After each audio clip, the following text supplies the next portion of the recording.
आज बात करते हैं एक ऐसे सदियों पुराने सवाल की जिसने एक महान राजा और उनके पूरे साम्राज्य को सचमुच में झकझोर कर रख दिया था। एक ऐसा सवाल जो आज भी शक्ति और हमारे जीवन के उद्देश्य के बारे में हमारी समझ को चुनौती देता है। और वो सवाल ये था, क्या मानवीय अच्छाई, जिसे हम सज्जनता कहते हैं, वो ज्यादा बड़ी है या फिर ईश्वर की शक्ति? यही वो दुविधा थी जिसने प्रसिद्ध राजा विक्रमादित्य और उनके सभी दरबारियों को उलझा कर रख दिया था। तो चलिए कहानी के पहले भाग में चलते हैं, एक शाही सवाल, और देखते हैं कि कैसे एक दार्शनिक प्रश्न ने पूरे के पूरे राज्य को अपनी चपेट में ले लिया। कहानी की शुरुआत होती है महान राजा विक्रमादित्य के भव्य दरबार से। वहां एक बहुत ही गहरा सवाल उठता है और बस इसने तुरंत ही सभी सभासदों को दो गुटों में बांट दिया। दोनों ही पक्षों के पास अपने अपने मजबूत तर्क थे और कोई भी एक इंच भी पीछे हटने को तैयार नहीं था।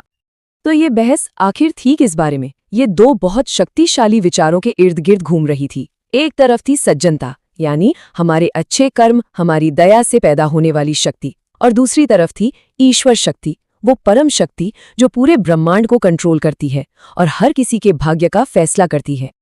मतलब ये कोई छोटी मोटी बहस नहीं थी। सवाल ही इतना गहरा था कि दरबार में कई दिनों तक, जी हाँ, कई दिनों तक इस पर गर्मागर्म विचार विमर्श चलता रहा। राज्य के बड़े से बड़े विद्वान भी एक मत नहीं होता रहे थे। और नतीजा? कुछ भी नहीं। एक तरह का बौद्धिक गतिरोध पैदा हो गया था। राज्य के सबसे बुद्धिमान और ज्ञानी लोग भी इस दुविधा को हल नहीं कर पाए कि आखिर दोनों में से कौन बड़ा है। तो अब कहानी में एक बहुत ही दिलचस्प मोड़ आता है। यहाँ से शुरू होता है दूसरा भाग, राजा का संकट। और यहीं पर दरबार की एक सैद्धांतिक बहस राजा के लिए असल में जीवन और मृत्यु का सवाल बन जाती है। हुआ यूं कि कुछ दिनों बाद राजा एक शिकार अभियान पर निकले, लेकिन शायद किस्मत को कुछ और ही मंजूर था। एक अप्रत्याशित हमले के दौरान वे अपने साथियों से बिछड़ गए और खुद को एक घने, अनजान जंगल में बिल्कुल अकेला पाया। और उस जंगल में हालात बहुत तेजी से बिगड़ने लगे। राजा विक्रमादित्य की हालत इतनी खराब हो गई कि प्यास के मारे उनका दम घुटने लगा। दूर दूर तक पानी का कोई नामो निशान नहीं था। और फिर शारीरिक संकट अपने चरम पर पहुंच गया। लड़खड़ाते हुए जैसे तैसे वो एक साधु की कुटिया तक तो पहुंचे, पर पानी पानी पुकारते पुकारते वो महान राजा बेहोश होकर जमीन पर गिर पड़े।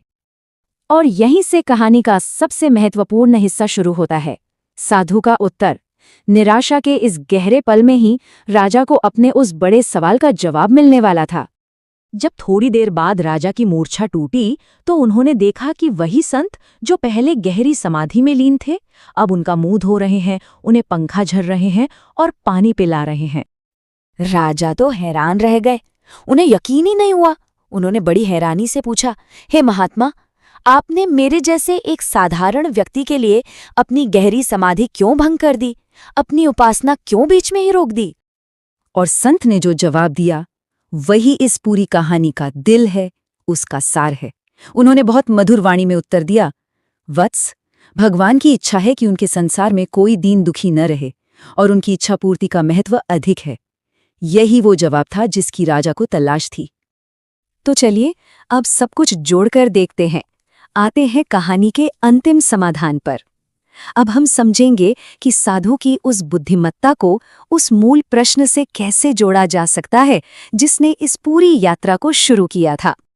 तो साधु के उस जवाब का असली मतलब क्या था? देखिए, उन्होंने ईश्वर की इच्छा को एक तरह से फिर से परिभाषित कर दिया।